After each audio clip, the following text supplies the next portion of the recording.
This is a HeadGum podcast. You got mail.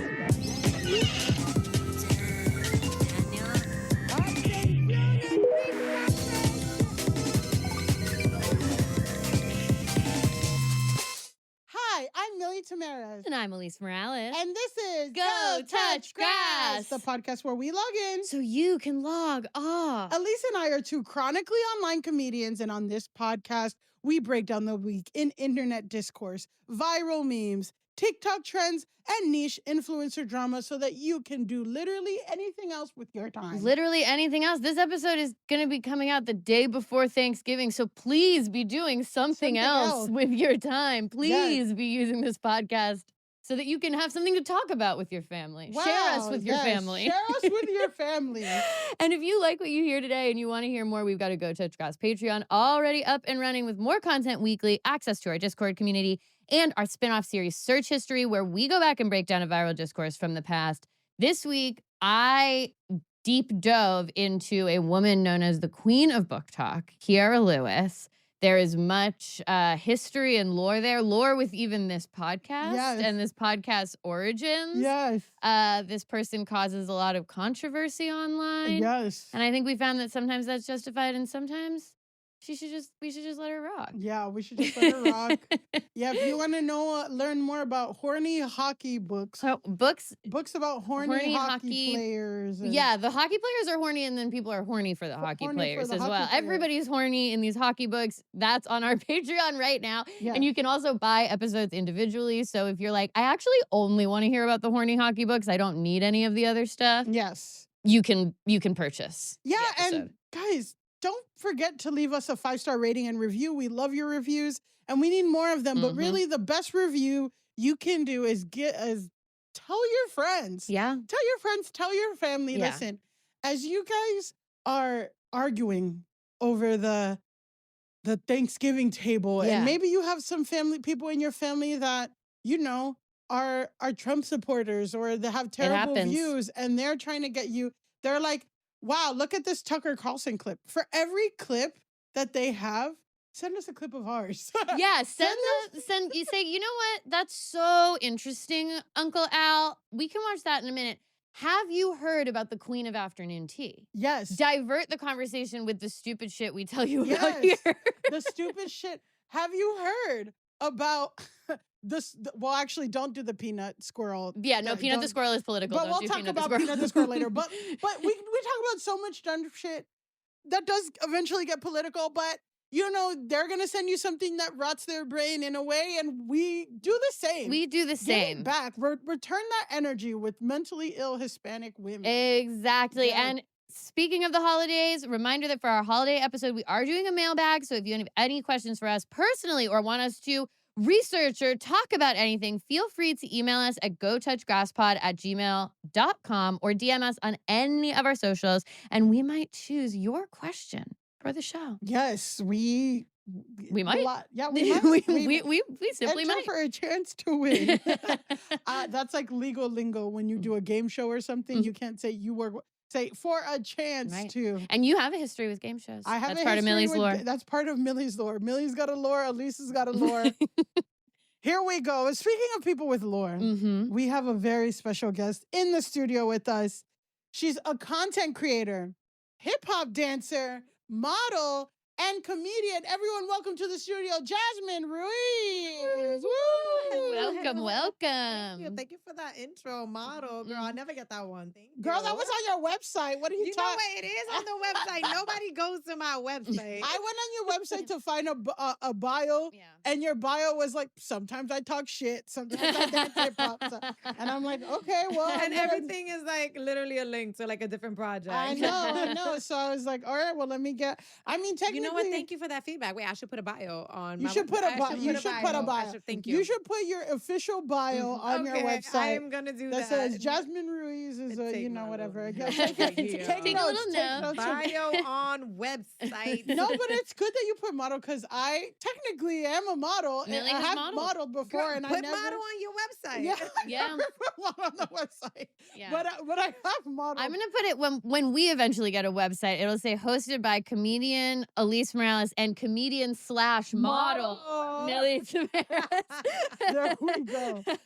There we go. Not model citizen. Just model. Just model. Just model. But Jasmine, let's talk about your content. So, a lot of your content is about your life experiences and your perspective and all that stuff. So I want to know, like, how do you come up with your videos? Like, give us some examples of your content. Like, and how do you decide, like, this is good enough or this is interesting enough for a video? And how do you come up with it? Yeah. Tell us about your, your process. Your process. My creative yes. process. I love questions on the creative process. So for me, all of my videos start with like an emotion. Mm-hmm. So it could be a really strong, good emotion. Like, oh my God, that was hilarious. I got to make something about that. Or it could be a really strong, bad emotion where I'm like, that got me pissed off. I need to talk about that. How can I make that funny? So I always start with emotion and then I try to figure out, how do I make that funny and share it with other people in a way that they could find relatable? So yeah, that's where it comes from. I'm a very emotional person. I'm a Pisces. Water sign. Yes.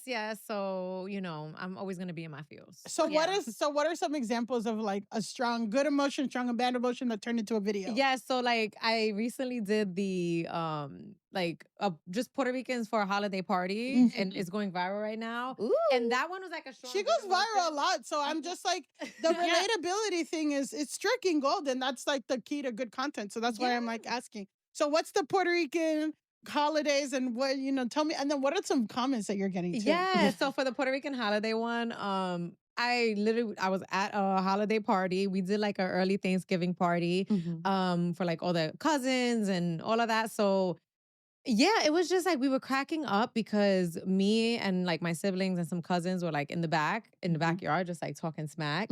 And we were like all looking into the screen door and we're like, damn, imagine someone sitting right there by the screen door and they look at us and they see us looking in. They're going to be like, look at those people talking mad shit. And I was like, yo, I got to make that video. So then that was the first one I made. And then, I brought my nephew to the party and he was meeting so many people for the first time just because, ratchet family dynamics, what you gonna do? You know So I was like, I need to turn that into part of the video, like the broken family dynamics and still trying to have a good time. Yeah, because like a lot of times, like your mom's side doesn't talk to you, your dad, and your dad's side, you don't even know them. And then you meet them when you're 20. And then you're like all this stuff. And you're like, wow, all this shit that my mom talked about my dad's side of the family is true. Or it's not true. Or it's like, mom has an agenda. I'm also realizing as we sit here, we have Dominican Republic, Puerto Rico, and Cuba all here in the studio. I will also say, like, the ethos of my family is like, or whatever, the lore is like, my grandma has Puerto Rican origins and I have a grandpa with Haitian origin. But Ruiz is in the, like, one of the last names. Hey, okay, so cousin. Yeah, exactly. But we're all mixed, exactly. Yeah. We got all the things. And I love that Go Touch Grass, we only have Latino.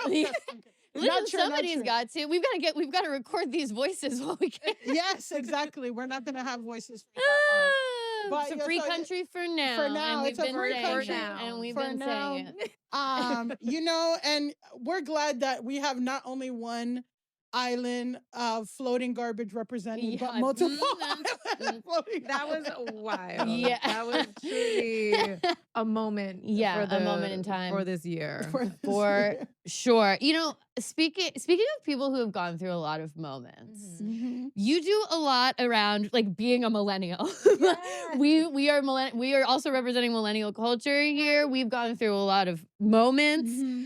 Okay.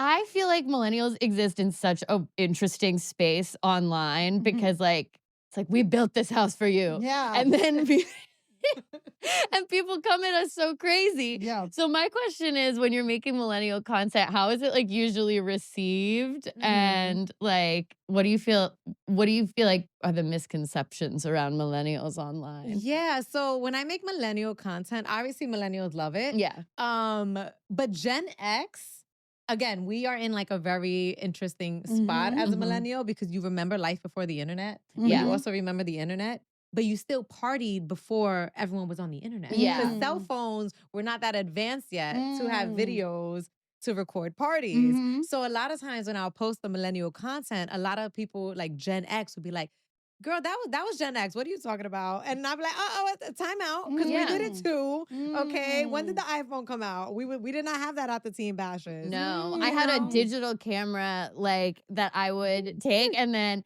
the classic millennial would go on Facebook and upload an album of absolutely hundreds of photos. Yes. But luckily, I've deleted Facebook, and now those photos are gone. So I feel like we lived in this space of like we could put our stuff on the internet, but you could get it back a little bit more. Yeah. Like you could actually delete shit. Now, right, no one was sharing your shit. Yeah, no, it was just personal. It was your shit. It was your page. It stayed there. Yeah, and that was it. Now everything's shared. Yeah, so it's like for example, you would do that album of 100 pictures, and the only people would see it is like your friends, your family, and the people that are tagged. Right. Yeah. But now, like kids on the internet, they post a video from a house party, and somebody in Macedonia can see it and like, screen record it and share it, and it can go viral because you said the wrong thing. And I will say my sister got in huge trouble in high school because her and her friends had a party at our family. Friends were like away on a vacation, but their daughter left the keys to their house for my sister and her friends to party in. Already not good.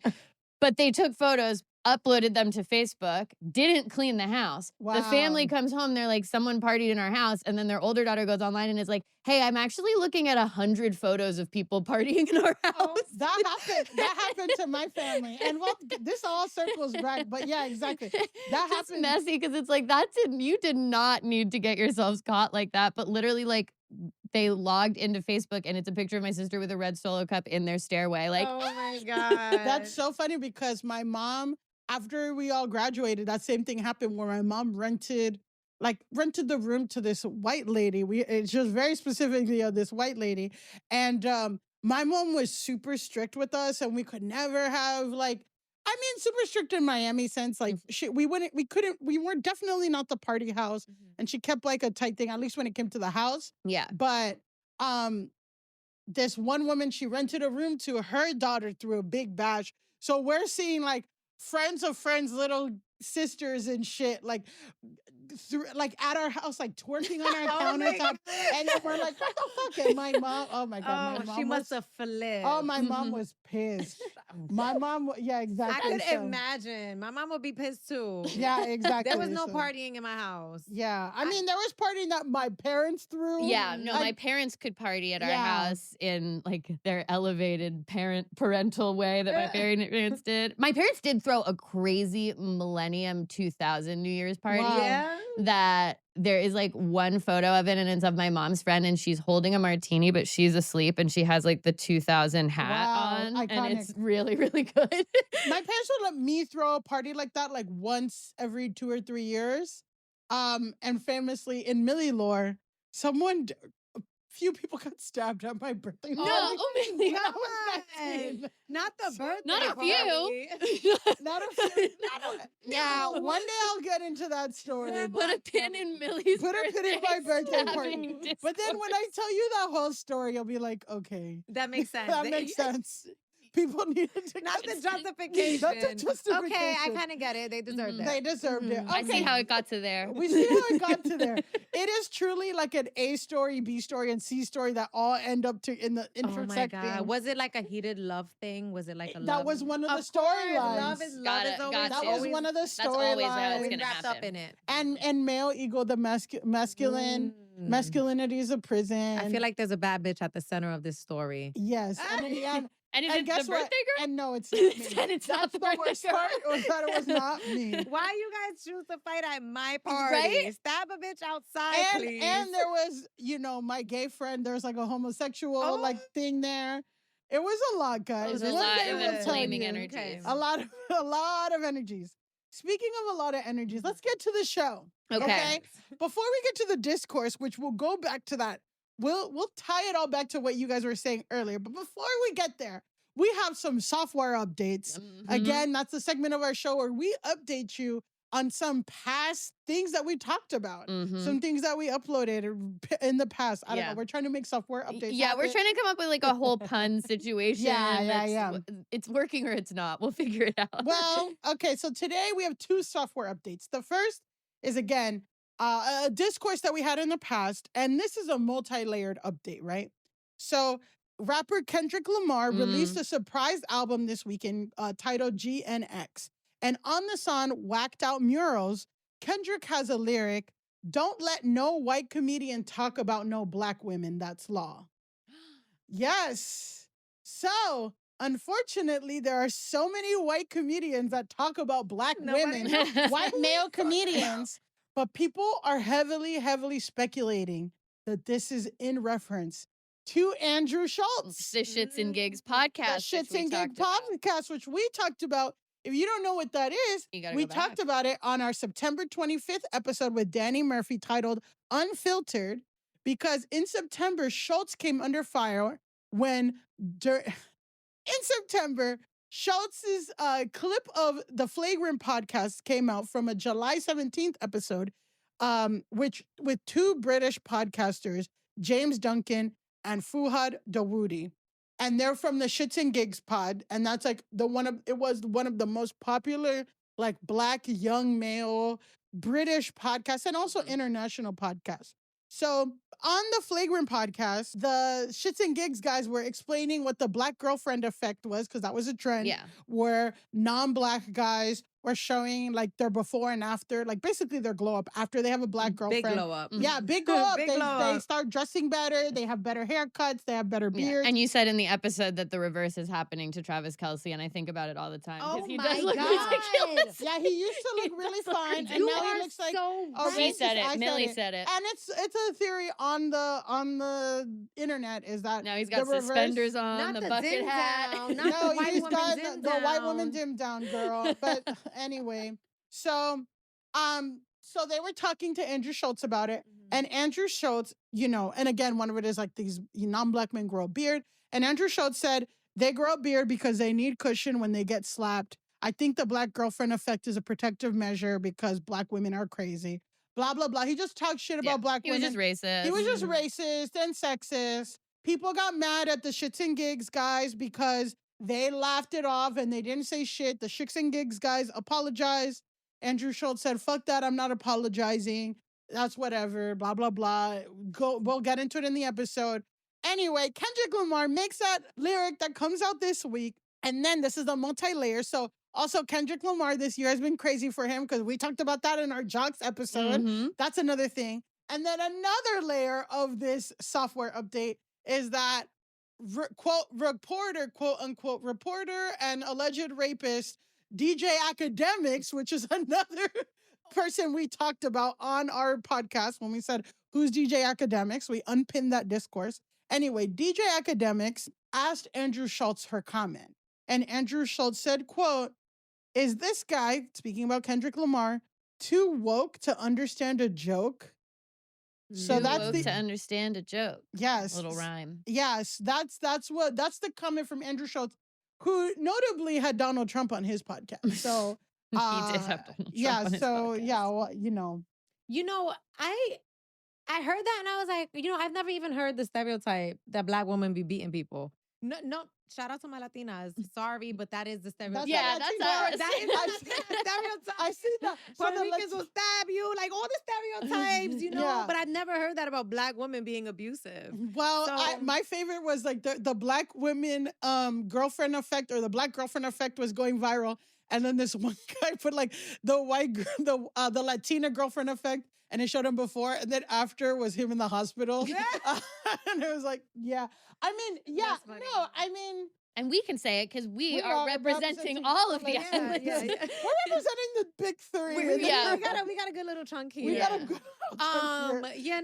That's kind of wild. I never even heard that stereotype. But it's not, and it's also like questionable because Andrew Schulz like has only dated like the most lily white women. You know what I mean? Yeah. There's layers for that. There's 18 things, but how do you feel about the lyric? How do you feel about Andrew Schultz's response? I mean, I'm just honestly in awe of our podcast. Yeah, and how many of these things, if you listen to our podcast, you would understand everything that you just said. Yes. And if you don't, it's very confusing. Yes, this is what I'm saying. This podcast is the podcast that gives back. Yeah. You think that things like you think that things like go away? Because people say like, oh, everything online has a 24-hour shelf life now and no content like matters after 24 hours, but that's not true because things come it back. comes back They and then do. you need that context. Yeah, that's gonna tie into our final segment. Yeah, today. and there was like Yeah. 3 times in there. You were like, "Remember, we spoke about this. We spoke about this." Y'all really keeping everybody updated on the Exactly, tea, exactly. We're girl. doing Exactly. it, and please, I know. subscribe to our Subscribe. Yeah. So, anyway. We're really doing the work, Yeah. guys. So that's what that story made me feel is awe for us and our Mhm. podcast. Yeah. And sometimes I'm like, is this too niche?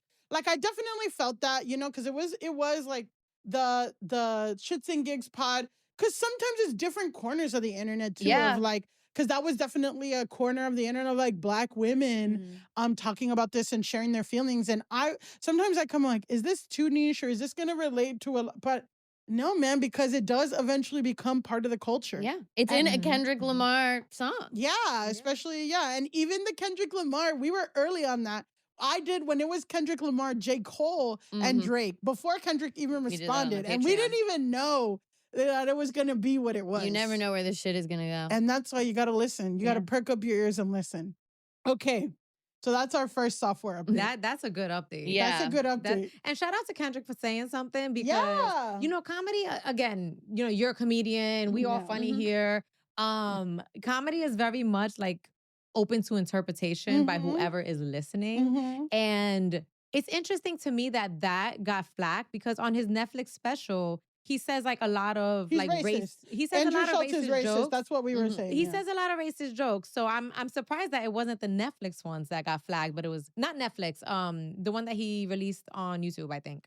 I think like part of the reason why this went viral was because he was in presence of these Black podcasters, and the podcasters used the excuse of like, what, we didn't know he was gonna be like that. We didn't know he was gonna say all that stuff. We had fight or flight. We were shocked. But it's like you said, if you actually listen to his shit, if you know who this man is, if you followed his career, or if you did any research, you wouldn't be surprised. Right. Because he's constantly saying racist shit. Exactly. I think there's also part of it is that phenomenon of like something moving off the platform it was created for with its audience and like going to TikTok and like, someone pulling the video. Because I don't think that was a clip they released. I mean, they do a video podcast, I'm sure, like that goes on YouTube. the hour-long video clip, and then they someone clipped it and posted it, and then it gets outside their normal audience, and people are seeing it. And their normal audience is men who hate Black.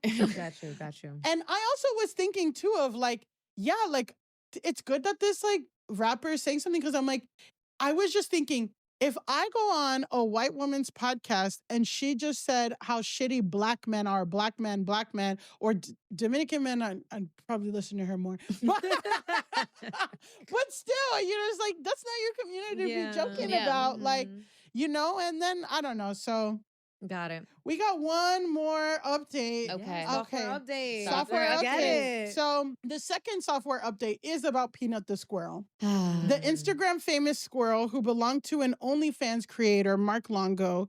The Peanut has like almost 1 million followers and was raided and euthanized, was killed by, was slain by the... He was slain on by some the police. FBI shit. Like they pulled up on some SWAT shit. Yeah, exactly. So I leaned, when we covered it a few weeks ago, I was just like, you shouldn't, it was Peanut and Fred the raccoon, Peanut the squirrel, Fred the raccoon. Yeah, let's not erase Fred the raccoon. Let's not erase Fred also lost his life in this. Yes, rest in power. But I said, look, like, if the squirrel had rabies, you have to protect people. And, I've leaned, like, you can't have a wildlife license. If you're not a licensed wildlife protector. Who said it had rabies, though? This is where we have to, I have to admit that, more nuance or accept more nuance into the update, right? So in college, Millie, I worked at my college bookstore, and my boss at my college bookstore was awesome. She was so fun, and she was a great boss, and she's an avid listener to this podcast. I love it. Hi, Lorraine. Hi, Lorraine. And she's dedicated her life to animal and dog rescue advocacy, specifically at the Coastal German Shepherd Rescue, Orange County, California. Shout it out. Shout it out. Shout it out. Lorraine, you can't say I never should shit. Anyway, Lorraine reached out to me. Because Lorraine... She checked you. She checked me Yes, because she Lorraine, should. Lorraine's on the Pro Animal feed. Same. Pro Animal TikTok. And Lorraine said, reached out to me and said that a huge reason for the backlash, like a reason why a lot of people were coming down on the government is because statistically, it is very, very unlikely for squirrels to have rabies. The number is allegedly 9 out of 30, every 30,000 squirrels have rabies. Wow, that's really low numbers. Yeah, that's really I low guess numbers. that's good. Yeah. If there were more squirrels running around with rabies, that would not actually be really bad. Also, like squirrels, they're just not out here biting people. Well, but if they had rabies, they would be. So it's like, I guess that is true because I've never seen a rabid squirrel. Well, wasn't they in their house? Wasn't the squirrel in their house? Like, come on. but the counterpoint is that this guy supposedly bought a 350-acre property and had a wildlife refuge with over 300 animals. So if you're having 300 animals in your house or like on your thing, like, and you're not really doing the precautions, but then the other side's like, mind your business. Well, and that's the other side. So anyway, the raccoons obviously have a higher number of rabies, but still not that likely. But my college boss texted me and was like, no, there's more going on to the story. And she linked me to this creator, the real Paul Mueller, who's an animal activist. And he did a deep dive into this. It's like a 3-part series where he's like, listen, the government was trying to work with the Longos and they didn't get the license, but also they shouldn't have killed them. They should have had them on hold. I interview them. It's a real long series. Yeah. Trigger warning, the guy's veneers are crazy. They do glow in the dark. I do have to say that. Trigger warning, they're fucking nuts. You think they're Temu veneers? Well, and that's another thing we covered was the veneer techs. And now they're all going to jail. So anyway, this is a podcast who keeps on giving. But any thoughts about the real Paul Mueller or, well, Jasmine, you're very pro I'm animals. pro mind your business. I'm pro animals. I think if the raccoon was there and the squirrel were there and there has not been a problem this entire time, mind your business, especially because they were getting a lot of money that they were using to help other animals from social media. And also, like, I think the lady was just a hating ass bitch. I think some people are just really miserable and she was like, wow, these animals are getting all this love. There's no way she didn't know who those animals were. Like, I just that don't she was believe dealing that. with a famous squirrel. I knew. I don't believe you. I think you're a hating ass bitch. The Department of Environmental Protection's agent is a hating ass bitch. That's what you're saying? Was she the one that called? Oh, the one that called. Whoever snitched. I love that you said it was a woman. I think they said there was allegedly over 20 complaints. Oh, who said that? The Department of Environment. That's 20 people that don't know how to mind their business. I think that they need to move to a new neighborhood because I don't know. I mean, you're not in the house with the squirrel. You're not in the house with the raccoon. So Jasmine is saying pro animal. Pro animal, Elise. Well, I'm certainly not going to say pro. I'm not going to say I'm not pro animal. I think I want to understand more about why, like, were they not containing their animals properly and that's why these people were complaining? Because if it's like, okay, this guy has 30 raccoons and they're all getting into my farm, I understand more of the complaint situation. I do think that you should have a license to have a wildlife refuge. Which is what he had. It wasn't just the one squirrel in the thing. It was that they had 300 animals. But I do feel at this point that Peanut should not have been killed. But Peanut why did they only wrongly take those 2 then if he had 300 I animals? think they took a lot of them, but they killed the top 2. They killed them. I mean, maybe whatever. I feel like they killed Peanut in a punitive way. I think they were annoyed with these people. If this guy who looked into it said they were trying to work with them, maybe they were like, we feel like this guy's annoying. We don't like that he has a famous squirrel. And they took Peanut out for jealousy. Well, evil people, miserable people. Well, watch that space. But that's the One more thing I'm going to say, because I do feel like, and I remember thinking this during the episode, and I don't think I said it, is like, couldn't you just observe the squirrel for like a little while and see if it has rabies? Because don't like rabid animals. Well, that's what Paul Mueller and his team of veneers say is that his team of veneers. I mean, look.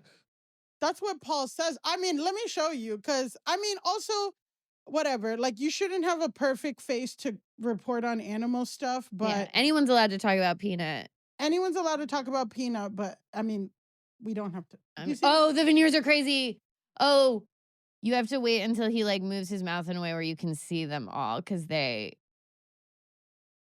wow. Anyway. They're bright. They're Joe Biden veneers. Well, big I and feel shiny. like Joe Biden got a little bit like weak on the veneers.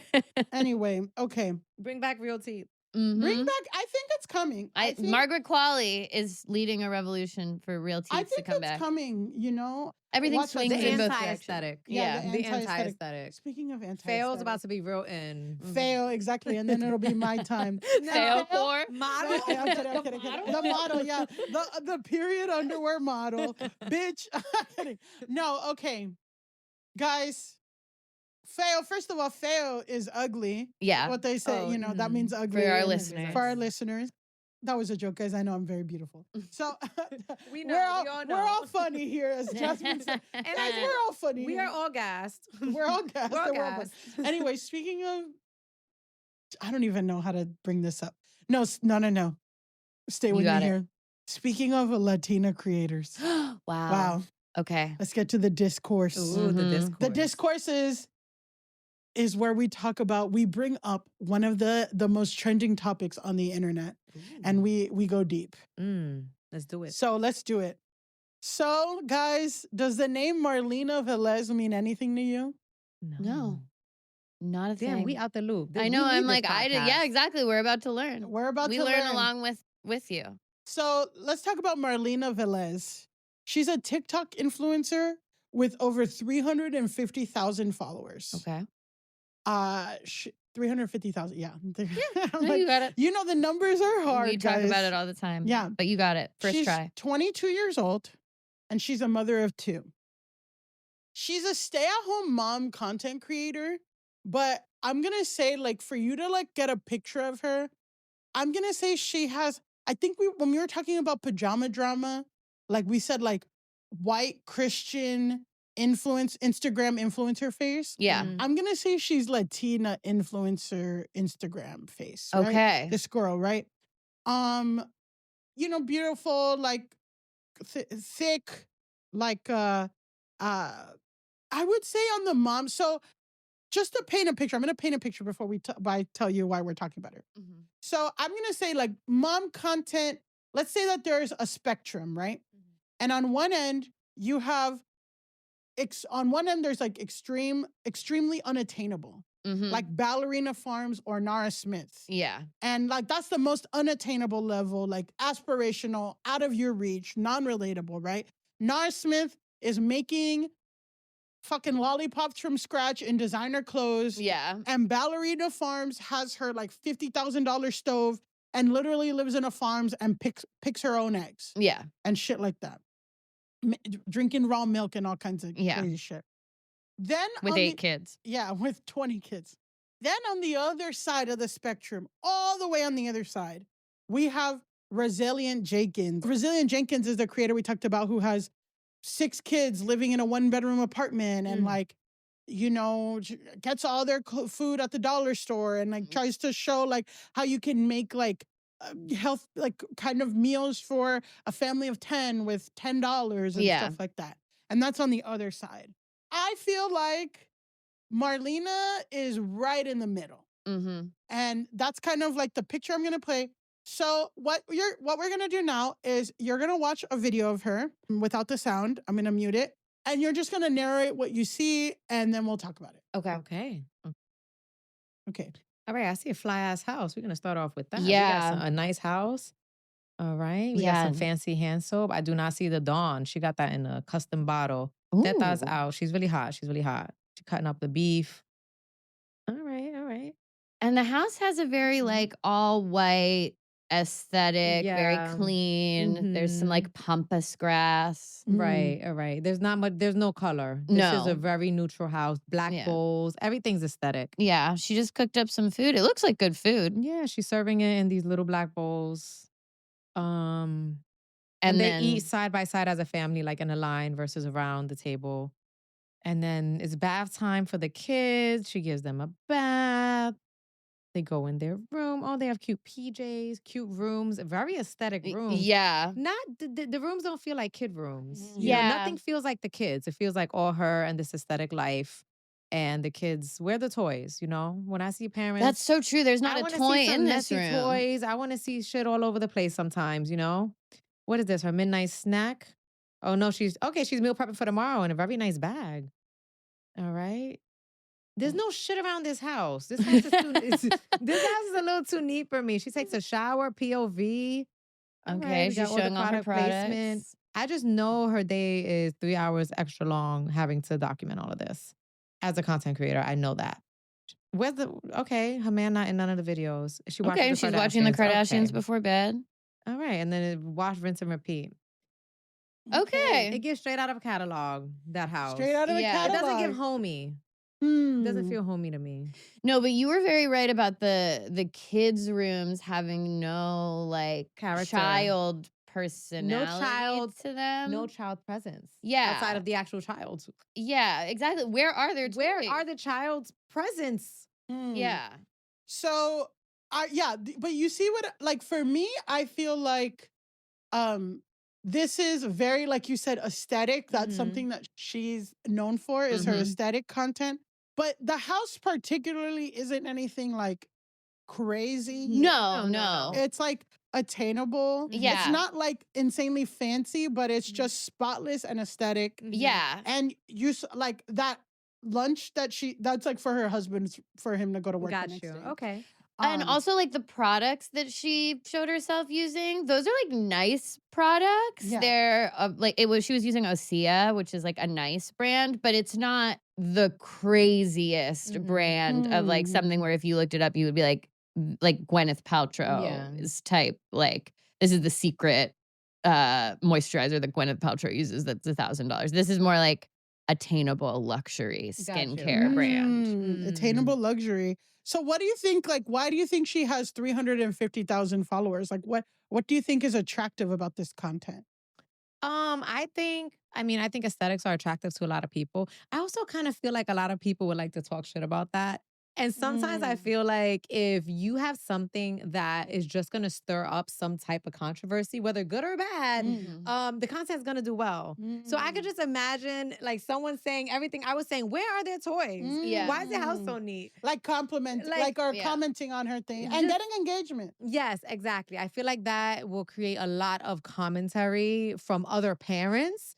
Who are just girl, no, my life ain't like that. Yeah. Well, I definitely think that mom content always has the ability to stir up just a lot of opinions in general. I feel like it exists around wedding content where people have really set in stone ideas about how certain things are supposed to be. And there's etiquette related stuff that gets people really crazy about, I think, mom content in general, but also I imagine if you just like lifestyle content, interior design stuff, that's a style that appeals to you. These videos could seem very cozy. They're not asking anything of you. You can just watch them and be like, oh, nice. They're a little satisfying. Videos like that I find are satisfying, just watching a routine. Yeah. When I see a cooking video, I'm going to watch till the end. Or if I see a hair care video, someone doing a hairstyle, I'm going to watch to the end. So I feel like that's something that people are just going to watch to the end because it gives that satisfaction of watching something nice and tidily and, and people might want to know, hey, yo, where'd you get that product? I don't know. Yeah. It has a cozy vibe to it. Even though that I don't find that aesthetic very cozy seeming. So let's watch a video of her doing a haul and just, again, narrate what you see. Because she doesn't really talk in any of her stuff. It's all music. It's sped up SZA songs. All right, more black and white and beige. We got the beige. A lot of marble. Showing the products that she brushes her teeth with and rinses her mouth. This is just lifestyle content. Oh, okay. She has a cute little vanity. Yeah. Oh, she's going shopping with the kids. For really Christmas quick clips. stuff. Target. Is that sponsored? Shout out to Target. Yeah. She got a lot Target of cut the check stuff. for us too. We mentioning you some Chick-fil-A. Okay, she's getting What else we Chick-fil-A. got? All right. Does she set up this? She really out here making this content. I feel like this is not easy to make, especially with kids. Hey, kids, wait in the car while I set up this tripod. Okay. All right, she's taking out stuff. Yeah, she's showing all the stuff she got from Target. It's like a mixture of cute stuff for the kids and then like Candles. a beige candle, a little set for herself, some shoes. Yeah, some shoes, some Nike outfit. Cute. Okay. Okay. Great. She wakes up and goes to Target. You know, I think people follow because it's like they want to do that too. And I think sometimes people live vicariously through others on the internet. For sure. 100%. And like you said, she lives in that middle ground where it's like, you're like, I could go to Target I and could buy go a to- candle. Like, Exactly. I could buy a candle and some Nike outfit. Yeah, for I'm my not kid. gonna make a lollipop from scratch like Nara Smith. Yeah, but right. but I could go to Target. Yeah. Let's talk about Target. So on October 30th, Marlena posts that vlog that we just watched, and it shows a day of her shopping. She goes to TJ Maxx and gets some holiday items, and then goes to Target and gets clothes. Normal, right? Ironically, the city where she lives, Cape Coral, police officers were called to Target for retail theft.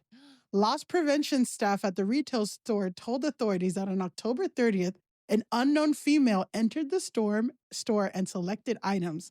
Once at the self-checkout register, police said the suspect scanned a false barcode with cheaper prices. So, for example, a lunchbox that cost $100 and she would use a barcode of something that cost $5. Police say that the suspect stole 16 items in household goods and clothing. The total loss of stolen items was valued at $500. Officers verified this with Target security cameras, and police noted. Cape Coral's police Facebook and Instagram accounts posted the suspect's picture to assist with identification. In the video, the suspect appeared to be between 20 and 35 years old, had long black hair, and was wearing a tan shirt, tan pants, and glasses. Okay. You know where I'm going with this. See, the suspect appeared to be 20 years old. She has a beige aesthetic. She literally had a beige aesthetic with the outfit. An anonymous caller saw the post on Cape Coral's social media accounts and identified it as Marlena Velez. Oh my God. And they snitched. People aren't minding their business out here. You know you want to do the same. The anonymous caller also provided officers with Velez's Instagram handle. Police officers then found Velez's TikTok account, which documented her getting ready on October 30th in the same outfit and glasses and going to Target. Oh my God. According to authorities, Velez documented herself picking out items inside the store and then placing them in her car after exiting the store.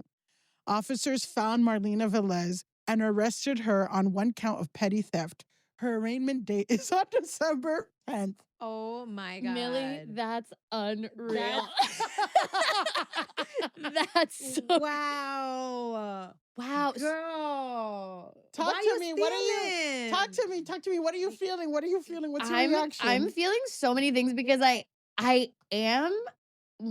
once again, kind of in awe. I'm like, it really takes some fucking balls to go to Target, film yourself stealing 16 items, $500 worth of stuff, and make content about it. Do an unboxing of the 16 items that they're gonna see the video of you self-checkout scanning the same exact items. Yes. Target is also famously like personally, I don't have any moral feeling about stealing from a Target, whatever. Same.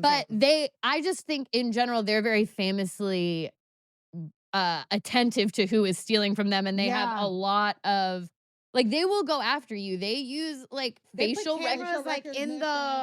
In the aisle. Yeah, they use literally facial recognition technology to, if you come back to the Target, they'll be like, we fucking got you from you stealing last time you were in here. I personally, if I was going to steal, I would not steal from Target. Yeah. Target specifically, they use crazy facial recognition software, and they'll wait till it gets to a crazy amount so that they can lock you up. Yeah, they'll let you steal if they know that you're coming back time and time again or whatever, and they have you on the thing. They'll let you steal until you get to that place where it's now a felony or whatever, and then they come and get you. Target is actually not to be fucked with. Target is petty as fuck. That's what I'm learning.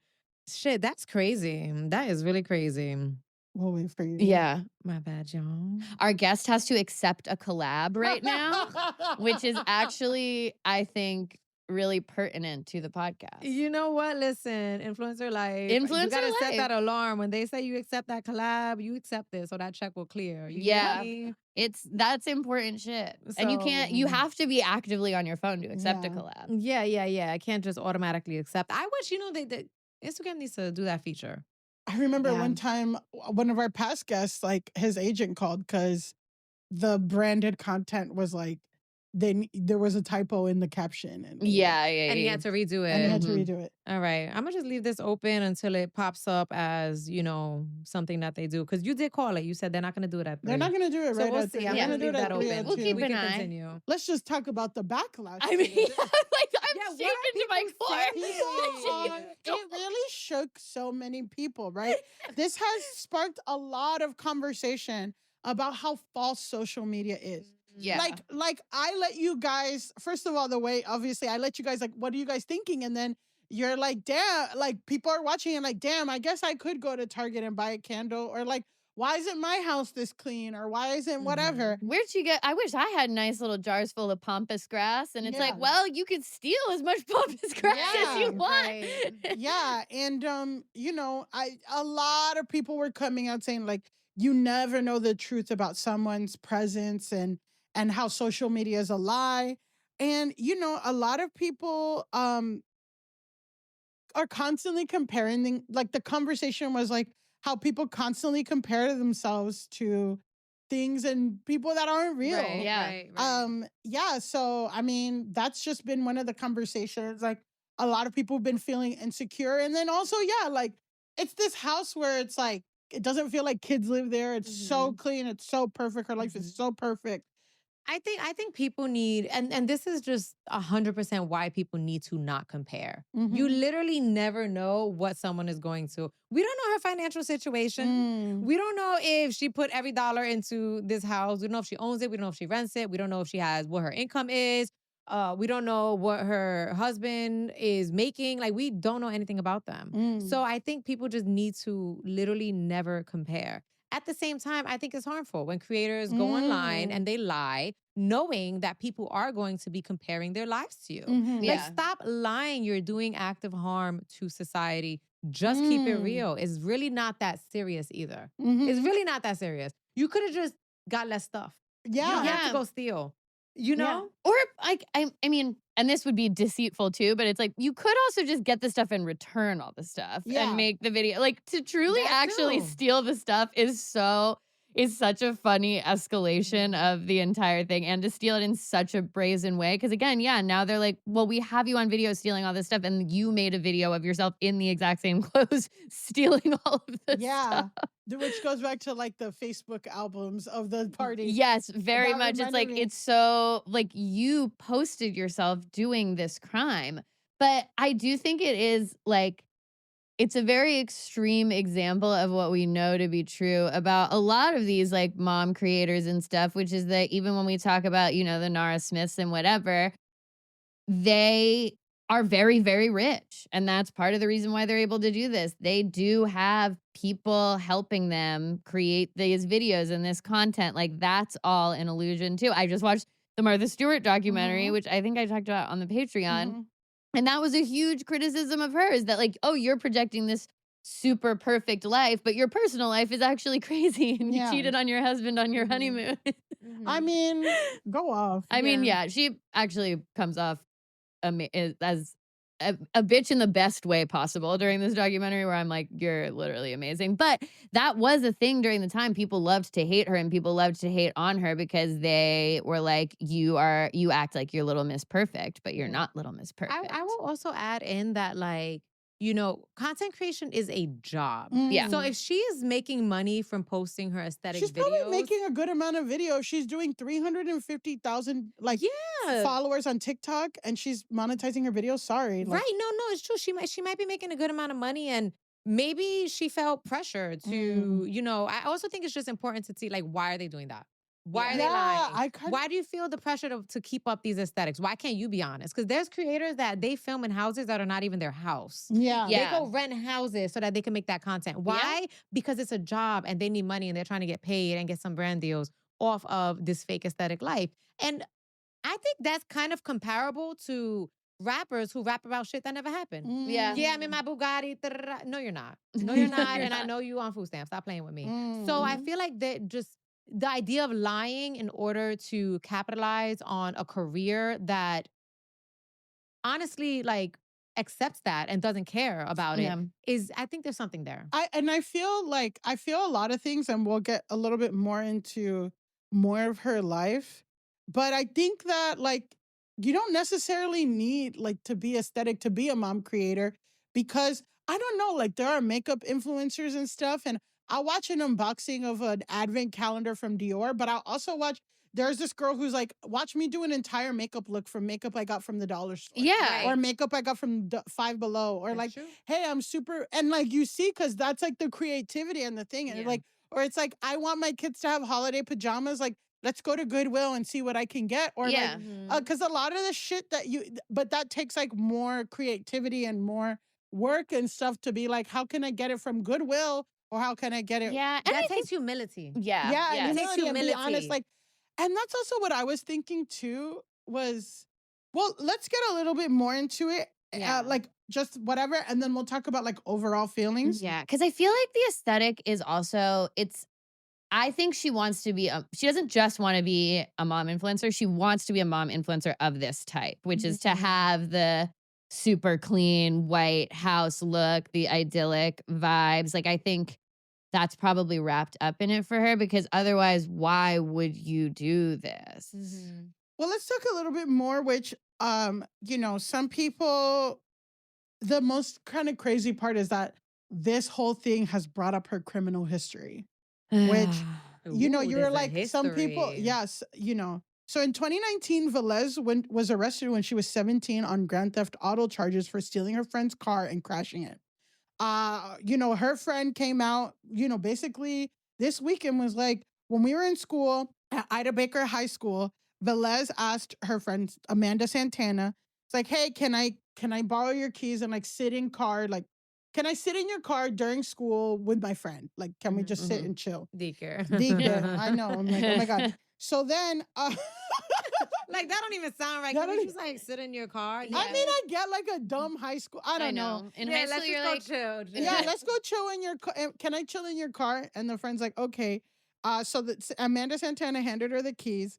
However, when Santana returned to the parking lot after school, the vehicle and Velez were nowhere to be found. I went to the parking lot. I was looking for my car. I can't find it. Double checked, whatever. We figured out that she went and crashed my car and totaled it into a ditch at Dunkin' Donuts. No. on Cape Coral Parkway. She really doesn't care about covering her tracks. Like, she's not gonna like steal, like, she's not gonna like go into your pocket and steal your keys or like get them out of your bag while you're not looking and go to Dunkin' Donuts. She's just gonna say, hey, can I sit in your car and get the keys from you? And then you'll be like, oh, she stole my car. Like, she's not. Sorry, go to Dunkin' Donuts. So Santana claims that Velez never paid her for any of the damages. And then, you know, this girl said it feels like she never felt remorse. Velez was also arrested in July 2023 for shoplifting at a Walmart in Cape Coral. A report from the store said she underrang items by scanning one item and then placing another item under the scan. Okay, so this is her grift. This is her thing. Yeah. Velez stole $63 in kitchen items, pleaded no contest to the charges last April, and was sentenced to a complete anti-theft course and served 6 months of probation, which ended last month. The course was not successful. Oh my God. This is what Amanda said. She's been living recklessly, flaunting a lifestyle that doesn't match her actions. Following the most recent arrest, the Cape Coral Police Department said Velez's social media following will not shield her from seeking the consequences of her actions. I think for me, I mean, this pointed out she has a problem, but also I was looking through her Instagram and it's all about like, it's all the same shit, family, like hauls and all that stuff. But then she did this collaboration with this company that like this like med spa thing. I don't know. She got like breast augmentation or something. And I'm like, fuck, man. And you know, she just clearly is getting Botox and fillers. And I'm just like, damn, dude, you're 22 years old. Yeah. Like, this fucking like, it's a sad story. it's sad. It's sad because I'm like, on one end, I'm like, damn, dude, like, you can't be fucking stealing on not on TV, but like on TikTok and posting about it and trying to make everyone jealous of your life. But it's also like she's watching the Kardashians every night and like that's like trying to replicate it and stuff like that. But then people are trying to replicate her. And I feel like she does have this like Latina following of like, oh, well, if she can do it, I can do it kind of thing. And then another thing is like, she could possibly pivot from this and like be like, yo, I realize I have but like, that's like, again, no humility, vulnerability, all that stuff. And when you're that young, your brain isn't developed to think like that. So I don't know. I'm wondering what your guys is. It's giving to me kind of almost like a momfluencer version of Anna Delvey, where it's like, I don't really think that she's thinking about what happens after she does the thing. She's just thinking about like, okay, how do I make this video? How do I do the thing that I want to do? All right, I'm going to go to Target and I'm going to steal. And if they catch me, I guess I'll figure it out. Oh, I'll go to Walmart and I'll steal this stuff. I'll figure it out. I'll crash the car. I'll figure it out. Like I've noticed this when I watch like scammer documentaries, that the scammer mentality is always just about like how to get one over on people in that exact minute. There's never like forethought about like, okay, but eventually someone's going to figure out that I don't have this money, or someone's going to figure out that I'm this. It's just about, in the Anna Delvey example, like, how do I continue to pretend to be a German heiress for this second right now? Right. Like, I think there's also like, in addition to no foresight, there's also no learning because she's already been, arrested for this. She's already had things like consequences for these actions. So I think to continue it, I don't know. Girl, maybe she's a klepto. That's only what we know so far. We don't know where else she has stolen from. And in terms of like, the idea of just aspirational lifestyle content and living, this girl's 22 years old. She grew up with the Kardashians. You know what I'm saying? So I think she seems to be just like a victim of watching that shit for way too many years. And this is why people, and you said earlier, so what have you guys said earlier? People love mom content because it kind of could be controversial no matter what. Me as someone with no kids, I always got something to say about mom content. But one of the mom things, I'm like, you need to not give your kids a phone. Like your kids should not be having a phone, no YouTube, no Instagram, no TikTok, no nothing, because they're going to like fall into that. And like, look at her, she's watching the Kardashians growing up, seeing them. She's on TikTok. Now she wants to like be this person that obviously she can't probably be without the lying and stealing, et cetera, et cetera. And it's just, I don't know, it's like really harmful. It's so harmful. Yeah. It's harmful to her. It's harmful to her kids. Like, it's like, and people are commenting, it's like, you have a husband that lets you do this and like, you're not thinking about your kids. Like, her kids look like they're like probably like 6 and 4 or something like that. Yeah, I wonder if the husband has any clue or if he's just kind of checked out. He's like, yeah, she goes to Target. She comes back with a bunch of candles and shit. Do you think he knows? I don't know. He must know that he must know that she would do something like this. I don't know if he knows she was doing it. But I feel like once you are someone's husband, unless you're totally checked out and not paying attention, which some husbands certainly are, I think there's probably a part of him that, gets the phone call from the cops and is like, yeah, that sounds like her for sure, Damn. Damn. I would be so mad at my husband, bitch. You better ask surprise. You better ask surprise if you get that call.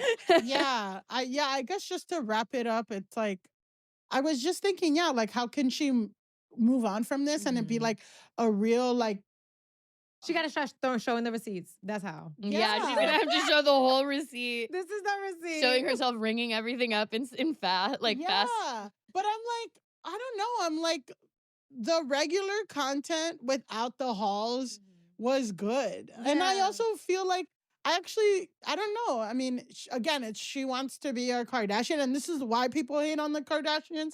Because of whatever. But I was just thinking like, if you're having a hard time, I don't know. I guess I go back and forth and I'm interested to hear your thoughts. But I was just like, like she should just keep it real and like tell us what's going on. But I'm like, I know me personally, like this year has been really tough and I've been going through a lot of stuff. But then I'll meet up with someone in person and they'll be like, wow, your life looks so awesome. And it's like, part of me is like, well, it's not. But another part of me is like, yeah, but you guys people aren't entitled to know what I'm going through in my life. But also, is it harmful for me to not share anything? I don't know. That's like the tough thing, but it's like to the degree of like being a mom and all that, and like flaunting your life in that way, 350,000 followers. I feel like, is there a responsibility she has? I don't know. I mean, I think that like yes, in a perfect world, if she was acting in a totally rational way, I think the only move is to come on and be super honest and say, hey, I got wrapped up in all this stuff. I need to go get help. I've got a problem with stealing, come out there and be super honest. Yeah. I don't know if this person is in a place to do that. I feel like to get to a point where you are going to steal at Target and film yourself doing it and post a TikTok of yourself stealing when you have already in the past been caught stealing, doing the same thing at a big box store and had to take a no stealing class about why stealing is bad. And you went with your kids and did it too. Yeah, exactly. That you brought there's a lot going on there. So I really could see a world where she tries to just keep posting the same content and ride on, if she's not losing a ton of followers, she could just ride on posting through it. And, the comments that say like, did you steal this? Did you steal this? Did you steal this? They technically count as all the comments. Yeah. All her. But eventually she'll turn them back. She could just keep making videos, eventually turn him back on, and just ride the fact that she's gonna kind of forever get comments that are like, hey, aren't you the person who stole? Did you steal this? Blah, blah, blah. But she could lock it down, come back, and try to not say anything, which that feels more in line with just what I've learned today about who she is. I think it's really important that she's an influencer that doesn't say anything, because you mentioned responsibility, right? And I think about this is something I think about often, because, like, I'm a content creator and I have hundreds of thousands of followers. And flex on us. No, but like, collectively, I have like almost 300,000 followers. So I've asked myself that too, and like thought about that. Like, damn, do I have a responsibility in what I say on how that might be perceived, or how that might impact people, et cetera, et cetera. Now, for her, it's interesting because all she does is these hauls. She's not even talking. She gives no insight into who she is. I give insight into who I am. So I don't just have people that watch me. I don't have just like an audience. I feel like I have a community. Where like there is a back and forth exchange between myself and my community. And that's what I determine like to be a content creator, an online personality. Now, when you're an influencer, strictly, you're not a creator. You're not a personality. You're strictly showing products and like cute little lifestyle things. There's not much of a back and forth between you and your audience. So I think the idea of responsibility is interesting when she's not even saying a word, but she's doing something. I would say I think she should have some responsibility. It's just hard to, I think, have her feel that way when she's not actually sharing anything personal about herself. Yeah. Because nothing feels personal in that. If you are someone who already talks to your audience, as you are. Well, then, I need to say something. And a video comes out of you robbing Target. Yeah, like, I'm going to have to address my community, being like, girl, you're sitting here talking to me all the time on Instagram, running your mouth. Girl, and you're lying and you're stealing? You better say something, and then I'm going to have to say something. Yeah. Be like, but then people feel more like, it's like the back and forth of like, people feel more like connected to you and have that parasocial relationship, but then you do have more responsibility and obligation. You have more responsibility and obligation, exactly, when you have a community like that. So she just has people watching her. And hating. And probably if I was Amanda Santana and this bitch took my car to Dunkin' Donuts and crashed it in a ditch, and then I saw her on fucking in TikTok with 350,000 followers. Yeah, I'd be like, this man. I mean, that. And she went straight to the news. Like, they interviewed her and all this stuff. That must have been, like, shout out to Amanda Santana, because that must have been an amazing moment where you spend probably years being like, this bitch who stole my car is getting huge on TikTok. And then you have your moment. They're like, actually, she's been stealing all the shit. And you're like, I am ready to I'm not mad anymore. I know I said, damn you, why you snitching? But now I get it. But she wasn't the one who originally snitched. No, Amanda Santana didn't snitch, but She went when on, the information was already out, she said, went and local I have news. something to add. The local news called up Amanda Santana. She sung like a canary, baby. Damn. And listen, and this is why we talk to Latino creators, because listen, this is We gotta only get the nuances. We gotta get the The nuances. The bochinche. bochinche, como se dice. So yes, now let's go to our final segment, Grasshole. Grasshole of the week. So this is our segment where we declare the person online who needs to log off the most. Okay, They have to close the laptop. They have to go be with their account. delete. Really think about deleting your account or doing the thing where you deactivate it for a little while. You have 2 weeks. Give yourself the time. Yeah. So before we get into today's Grasshole, I do have an office etiquette question for you both. This Grasshole is involved in the world of office etiquette discourse. I know you've worked office jobs. I've worked office jobs. Have you worked office 7 jobs years before? corporate, baby. Yeah. Wow. Okay. So we're going to get into our corporate girly mode for a second. Do you use out of office messages? Yeah, of course. Yeah. Oh, absolutely. And what would you say like a typical out of office message from you would say? It's the same one sentence. Mhm. I am I am OOO from this date to this date. I will have little to no access to email. In my absence, please reach out to blank, blank, blank person for any urgent inquiries. Otherwise, I'll respond to you when I get back. Absolutely. Yeah, see, Jasmine's the perfect guest because she sets it up right, real nice. Yeah. So that's kind of, I would say, the only out of office only message. standard.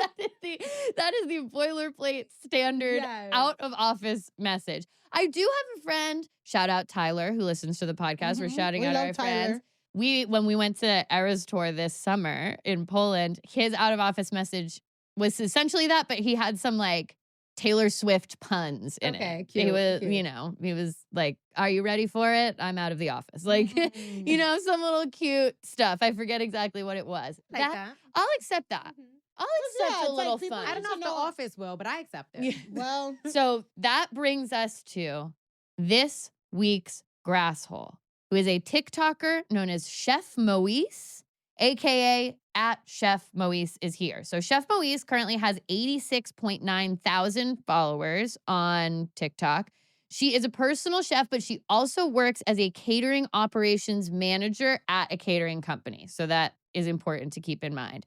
Her big claim to fame is that she was on Chopped, and she was chopped for a crab noodle dish where the judges felt that she didn't include enough crab. wow. She didn't have enough time to get all the crab Don't be out. skimpy, girl. Yeah, no, come on. I mean, that's a fatal flaw for Chopped. Also, making us risotto with not enough time, it's going to be undercooked. Yeah. You need enough meat in a dish that is this and this. Like imagine arroz con pollo without enough pollo. Yeah. Like I don't want it. No, exactly. So that's basically what happened. But she's got followers from her time on Chopped.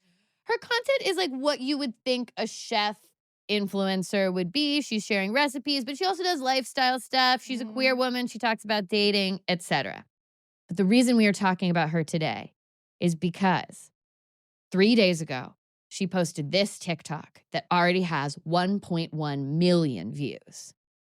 So I keep getting the same talking to from my boss about the exact same situation that I just apparently am not learning from. So I wanted to bring it to you because you let me know if I'm like overreacting, if I'm bugging, or if I'm just like a crash out.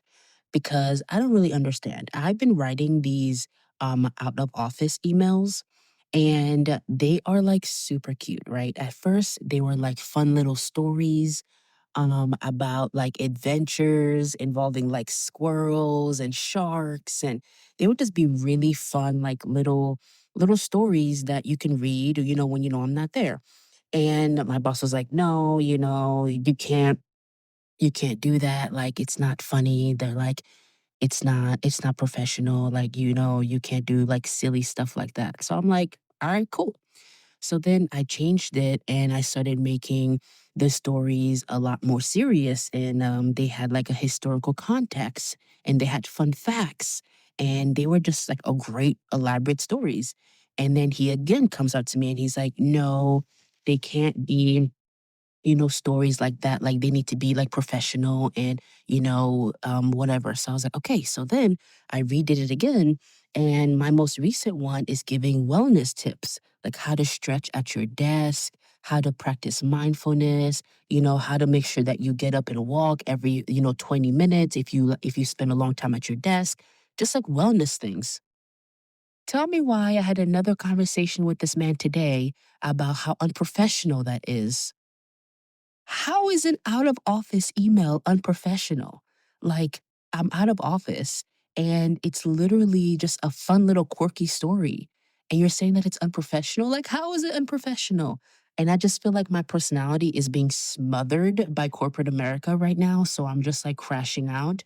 But giving you 10 ways you can, be a little healthier at your desk is unprofessional? Like, am I wrong?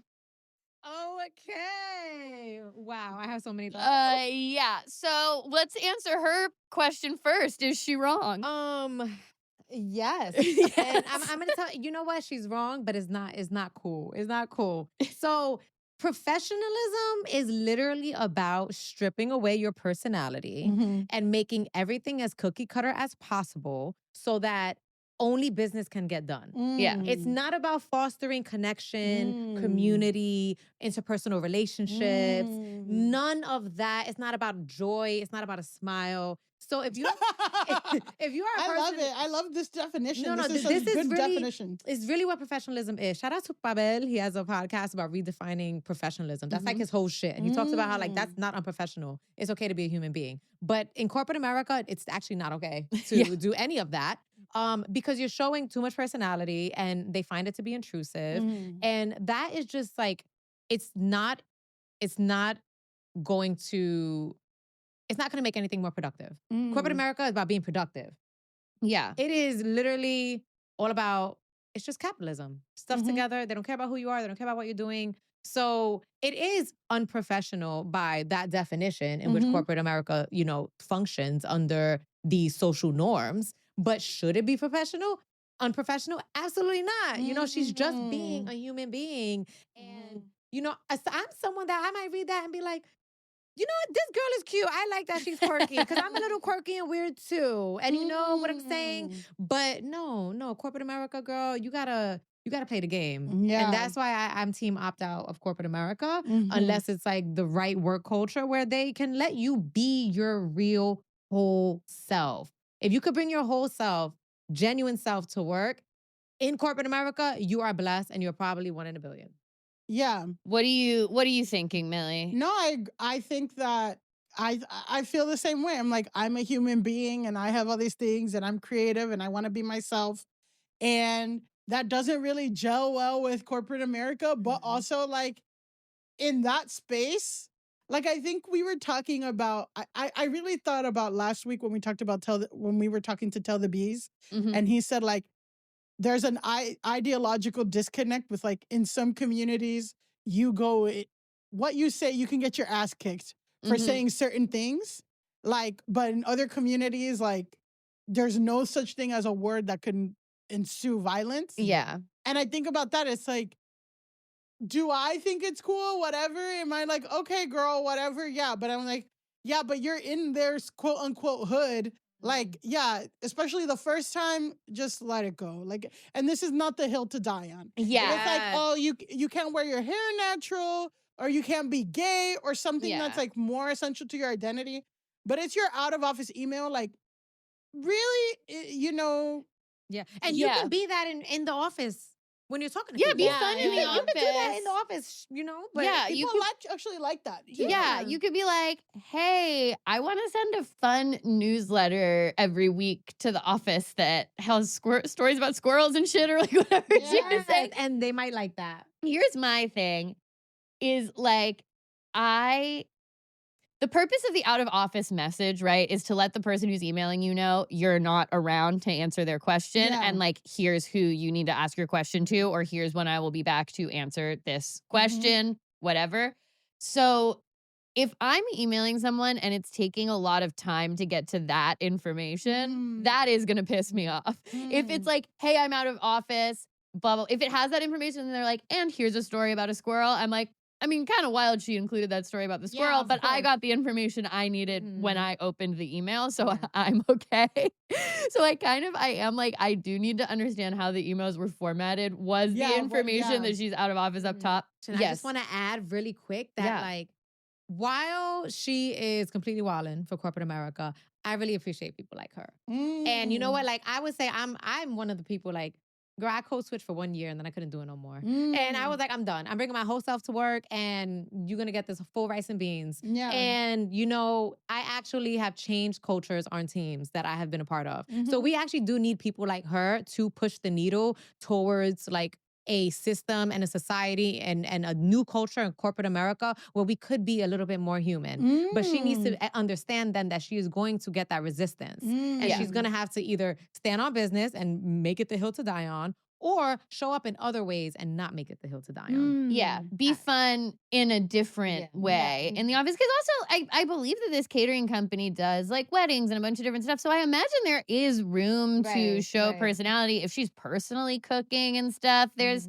places to bring your creativity in. So TikTok's pretty universal reaction is no, you cannot. What are they saying? So these are just like the first comments on the post that I saw.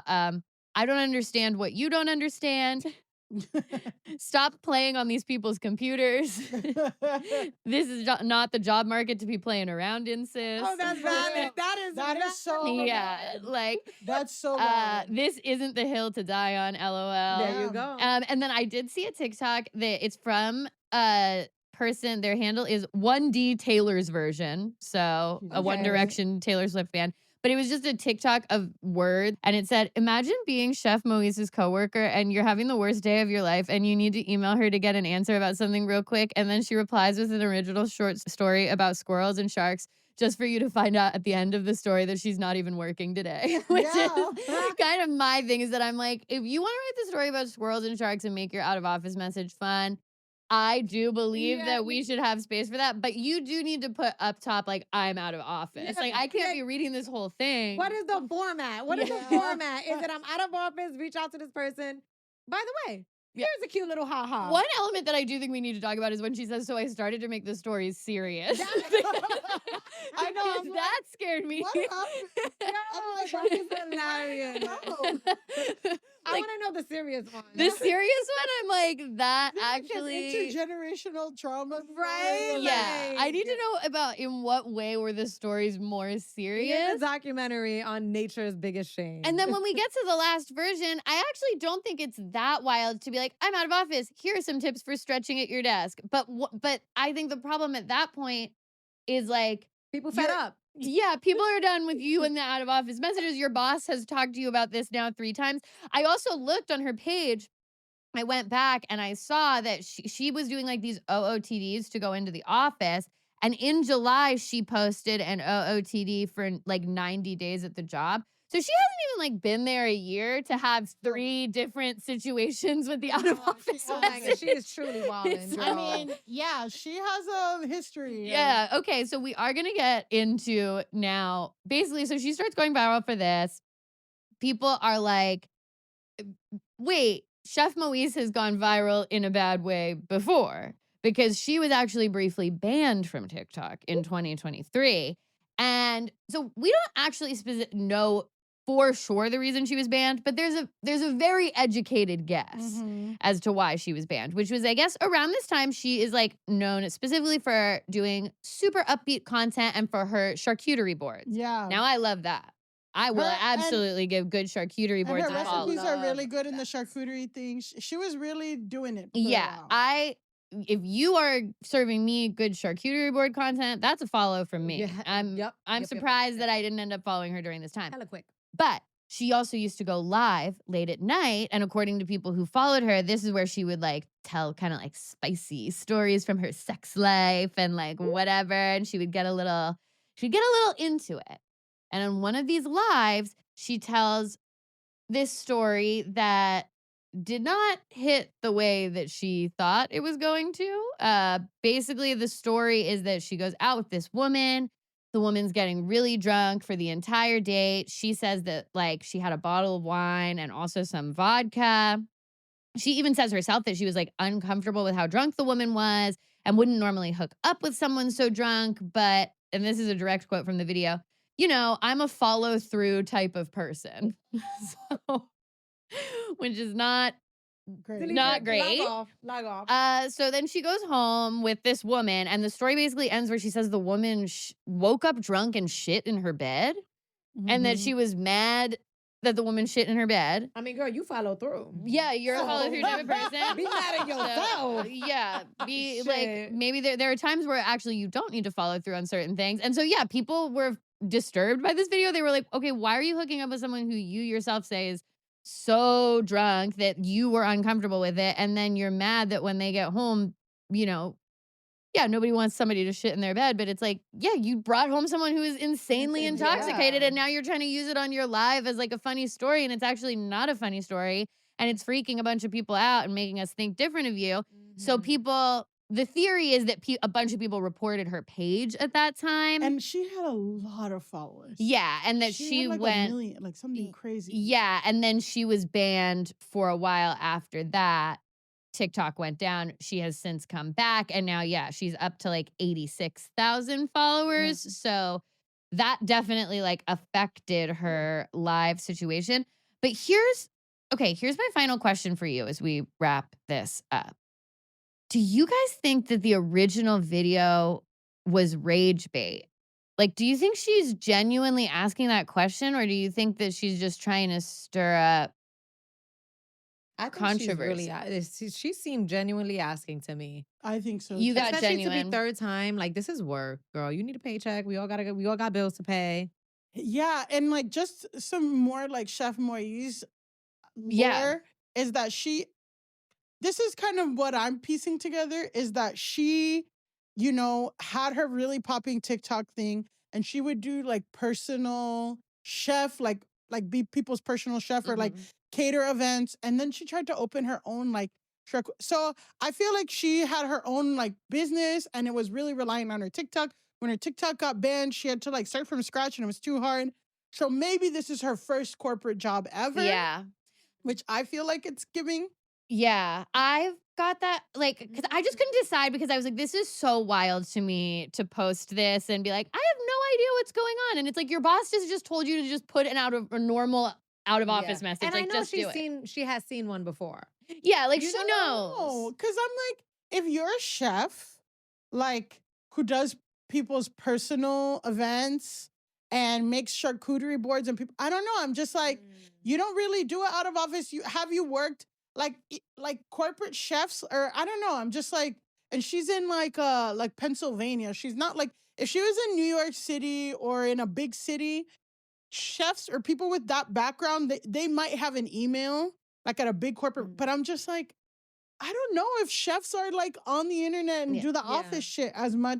I do think that there is an element of her being almost like self-employed in a way where it's like she doesn't really know the corporate office culture 100%. But I do think after the first time your boss is like, hey, so this is not what an out of office message is supposed to be at all. Quick Google, you're going to get probably the exact text of what you said your out of office message should be, which is just like, what is an out of office message? So it is very professional out of office message. Yeah, exactly. That's all she had to Google. And I do think even if you haven't had a corporate job, just being in the world, you kind of know how corporate people operate and what they do a little bit. Because like corporate life and corporate office is very Caucasian coded, and that is very white culture coded. So you're talking about a Black queer woman from Pennsylvania who worked in kitchens. I'm not saying that. I'm saying there are professional development programs that teach you this. That is literally, true. It's not just pick literally, because I started. I mean, one of my like 80 fucking things is I have this nonprofit 501c3 nonprofit that teaches people of color how to run social media pages for brands. And I just taught this workshop for people for soft skills who like, hey, this is how you like take notes and go to a meeting and send emails. And you have to reply to an email within 24 hours or it's going to look unprofessional. Right. These are just things that are like which I'm just like, there is that racial advantage of like, yeah, you're not gonna go all, non-confrontation, all that stuff that you say, like, it does skew to white culture. It does. That maybe if you're a chef who's worked in kitchens with people of color for a long time, maybe you haven't encountered, or if you're like self-employed or all that stuff.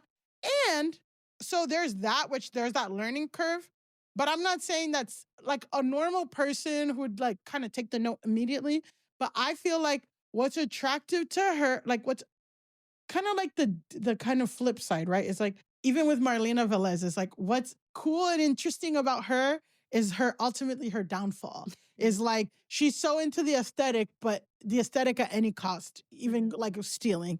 And this girl is like, she's so open and vulnerable and honest and like out there and whatever, which makes people like want to see and hear her stuff. But then also like, it's the same shit of like, you should pull back a little bit, or you should like sit and reflect. You shouldn't just say everything, or you shouldn't like just do it. You know what I mean? Discernment. Discernment. And that is something like I think people who are like open book type people need to learn. It's definitely something I learned. I learned too. Later in life. Like that's not just something 100%. That's natural. And I had so many like bumps in Me too. being in spaces that were not made for somebody like me, whether it was college, God, that was a culture shock, or corporate America. And I did a professional development program for 2 years, and I was still shocked by some things in corporate America. And what kind of stuff did the professional development thing teach you? Because I'm sure like...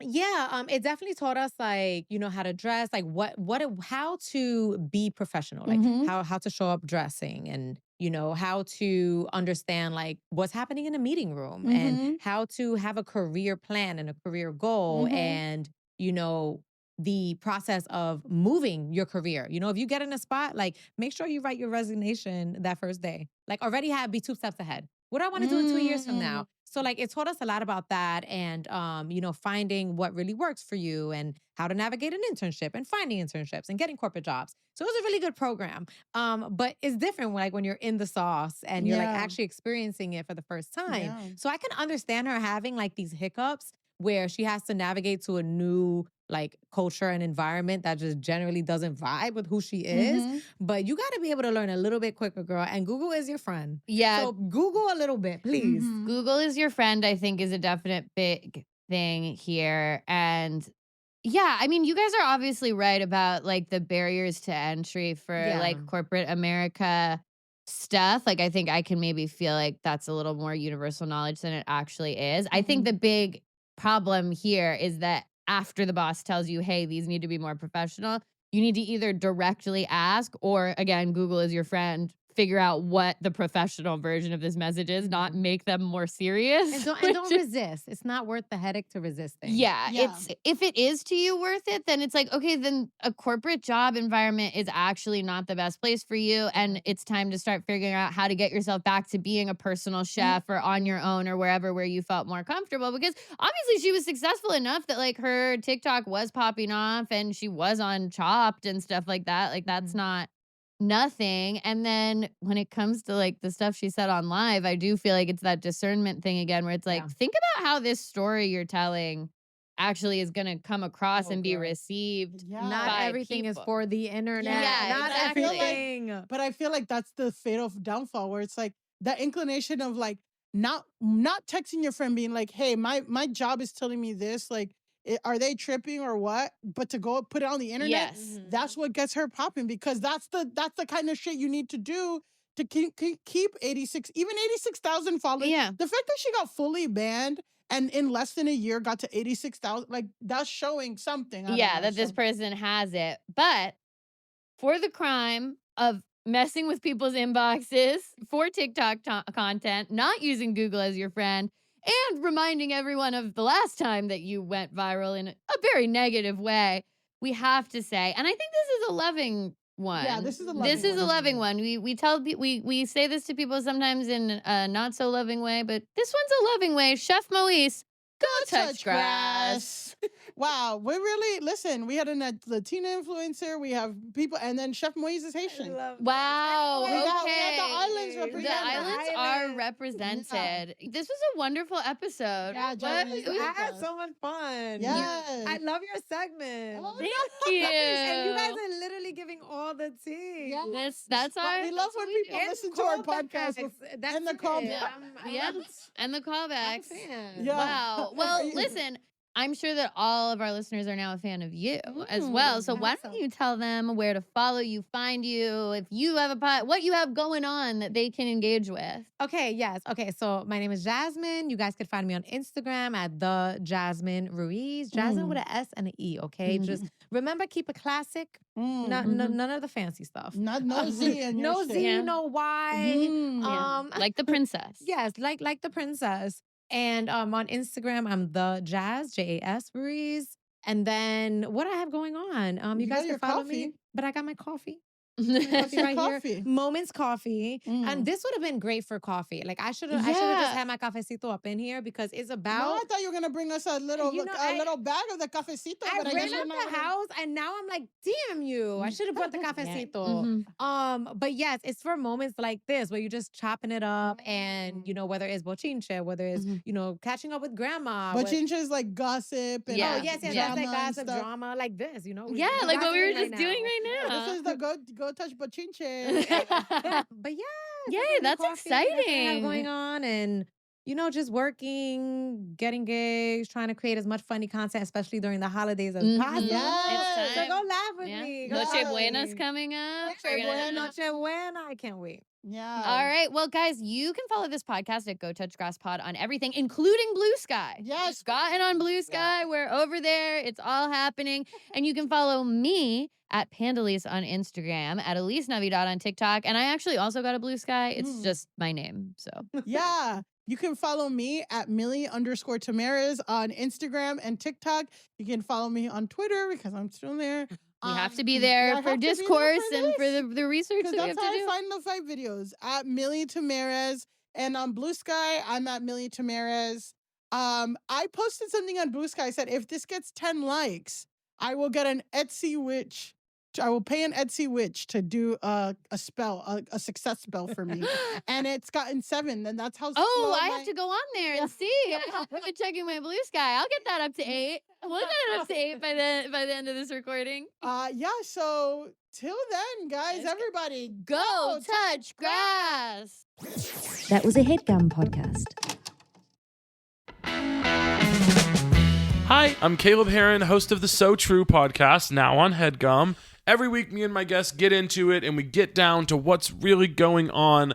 I ask them what's so true to them, how they got to where they are in life, a bunch of other questions, and we also may or may not test their general trivia knowledge, whether it's one of my sworn enemies like Brittany Broski or Drew Wallow, or my actual biological mother, Kelly. My guests and I are just after the truth, and if we find it, great, and if not, no worries. So subscribe to So True on Spotify, Apple Podcasts, Pocket Casts, or wherever you get your podcasts, and watch video episodes on the So True with Caleb Heron YouTube channel. New episodes drop every Thursday. Love ya.